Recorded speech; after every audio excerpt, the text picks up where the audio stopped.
भ्रष्टाचार आणि भारतीय यांची खूप मैत्री आहे। यामुळे कुठलेही काम असो भ्रष्टाचाराशिवाय होणार नाही अशी खात्रीच नाही। शिल्लक कामाकरता देखील लाच द्यावी लागते किंवा एखादं काम करून घ्यायचं असेल तर त्या बदल्यात दुप्पट पैसे मोजावे लागतात। असाच काहीसा प्रकार जालनामध्ये झाला असल्याचा आरोप आहे। जालना जिल्ह्यामध्ये प्रत्येक शाळा आणि सार्वजनिक ठिकाणी सीसीटीव्ही लावण्याचा उपक्रम मागे घेण्यात आला होता। या सीसीटीव्ही लावण्यामध्ये खूप मोठा भ्रष्टाचार झाल्याचा आरोप सचिन पाटील आणि अन्य लोकांनी केलाय। सदर भ्रष्टाचार करणाऱ्यांवर कारवाई व्हावी याकरता सचिन पाटील यांनी अर्ज दिले, पण कुठलीही कार्यवाही न झाल्याने सचिन पाटील आणि त्यांचे सहकारी त्या भ्रष्टाचाराचा उलगडा व्हावा याकरता उपोषणास बसलेत। अधिक माहिती जाणून घेऊया सचिन पाटील आणि त्यांच्या सहकार्यांकडून। जे उपोषण सुरू आहे त्याला नेमकी भूमिका काय आणि हा जो घोटाळा तुम्ही सांगताय हा कसा झालेला आहे? जिल्हा परिषद जालना अंतर्गत दिनांक 10 ऑक्टोबर 2024 ला पुरवठा आदेश काढून 2,99,46,000 रुपयाचं टेंडर काढून जिल्ह्यातील 92 जिल्हा परिषद शाळांवर सीसीटीव्ही कॅमेरा बसवण्याचं संच बसवण्याचं काम दिलं होतं। प्रति संचसाठी 3,25,500 रुपये एवढा निधी उपलब्ध करून दिला होता। या अंतर्गत ज्या 92 जिल्हा परिषद शाळांवर सीसीटीव्ही संच बसवण्याचं काम श्री स्वामी समर्थ मल्टी सर्व्हिसेस यांना दिलं होतं। त्यांनी बोगस कमी किमतीचे या ठिकाणी वस्तू खरेदी करून त्याचे बोगस बिल बनवून हे संपूर्ण निधी त्या ठिकाणी काढून घेतला आणि जवळपास 2,99,46,000 रुपयाचा हे टेंडर होतं। या 2 कोटीपेक्षा जास्त रुपयांचा घोटाळा झालेला आहे आणि हा घोटाळा होण्यासाठी जे संबंधित अधिकारी असतील किंवा ज्यांनी हे बिल पास केलेत आणि जे संबंधित सर्व अधिकारी आणि श्री स्वामी समर्थ मल्टी सर्व्हिसेस यांची चौकशी होऊन त्यांची कारवाई व्हावी यासाठी आम्ही आज जिल्हा परिषद जालना येथे आमरण उपोषण करत आहोत। हा जो घोटाळा झाला याची माहिती तुम्हाला कशी मिळाली? माहिती काही दिवसांपूर्वी आम्ही काही जिल्हा परिषद शाळांवर भेट देण्यासाठी गेलो।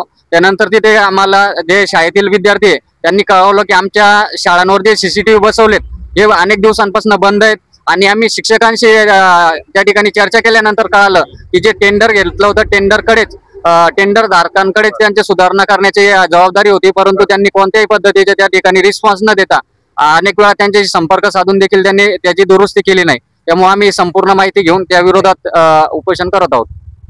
आणि हे स्वामी समर्थ जे सांगताय तुम्ही मल्टी सर्व्हिसेस कुठली कंपनी आहे? माझ्या माहितीप्रमाणे परभणीचे ते श्री स्वामी समर्थ मल्टी सर्व्हिसेस नावाची ती कंपनी आहे।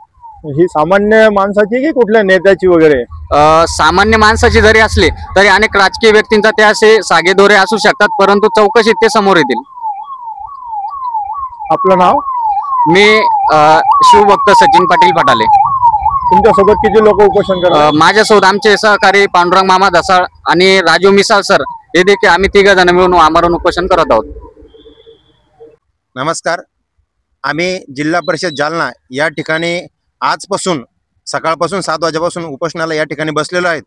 या उपोषणाचा हेतू हाच आहे की जिल्हा परिषद अंतर्गत आजपासून म्हणजे 17 सप्टेंबर मुक्ती संग्राम दिना सकाळपासून आज उपोषणाला बसलेलो आहोत आणि ह्या उपोषणाचा हेतू हा आहे की जिल्हा परिषद जालना अंतर्गत 92 जिल्हा परिषद शाळेमध्ये जे सीसीटीव्ही संच बसवण्यात आले होते त्याची अंदाजित किंमत 2,99,46,000 रुपये इतकी असून आणि 92 शाळेमध्ये हे जे सीसीटीव्ही बसवण्यात आले होते हे सीसीटीव्ही बोगस आणि निकृष्ट दर्जाचे असून ते बऱ्याच दिवसापासून बंद अवस्थेत आहे। आम्ही काही जिल्हा परिषदमध्ये जाऊन त्याची चौकशी केली असता ते बंद अवस्थेत आढळले आणि हा जो घोटाळा आहे हा खूप मोठा घोटाळा 2 कोटीच्या वरती हा घोटाळा असून या घोटाळ्याची चौकशी करून त्या श्री स्वामी समर्थ मल्टी सर्व्हिसेस आणि संबंधित व्यक्तींवर कठोर कारवाई करण्यात यावी या हेतूने आम्ही या ठिकाणी आमरण उपोषणाला बसलेलो आहोत। आज तुम्ही उपोषण सुरू केलं तर तुमचं म्हणजे कोणी भेटीला वगैरे आलं का?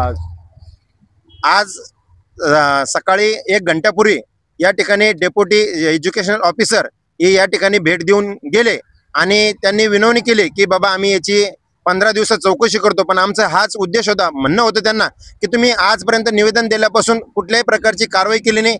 या भेटीसाठी आम्हाला सीओ मॅडम यांच्याशी भेट घ्यायची आणि त्यांच्यावर कठोरात कठोर कारवाई व्हावी यांची मागणी सीओ मॅडमकडे करायची। तुम्ही चौकशीची जी मागणी केली ती कधी केलेली, किती दिवस झाले? 10 दिवसापूर्वी यांच्याकडे निवेदनात दिलं होतं की यांच्यावर कठोर कारवाई करण्यात यावी, यांची चौकशी करण्यात यावी, परंतु शिक्षण विभागाने किंवा जिल्हा परिषदने या कुठल्याही व्यक्तीची चौकशी किंवा त्या स्वामी समर्थ मल्टी सर्व्हिसेसची कुठलीही चौकशी या ठिकाणी केलेली नाही अजून। तुम्ही निवेदन दिल्यावर स्वामी समर्थ मल्टी सर्व्हिसेस यांच्याकडून काही तुम्हाला माहिती काही आली का? नाही, त्यांची कुठलीही माहिती वगैरे आम्ही आली नाही, आम्ही घेतली सुद्धा नाही. माझं नाव राजू पाटील मिसाळ. कुठलचे पण आम्ही प्रॉपर तिघही जण सोबत बसले आहोत. तिघही जण आम्ही राजूर गणपती इथले आहोत.